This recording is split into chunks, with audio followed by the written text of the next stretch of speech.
bacanak, bacanak, enişte, teyze, teyze, hala, hala, kayınbirader, kayınbirader, kaynana, kaynana, dayı, dayı, amca, amca, büyük baba, büyük baba, büyük anne, büyük anne, gelin, gelin, damat, damat, kuzen, kuzen, kuzin, kuzin,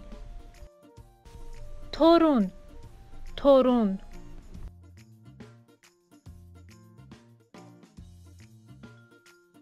yenge, yenge, baldız,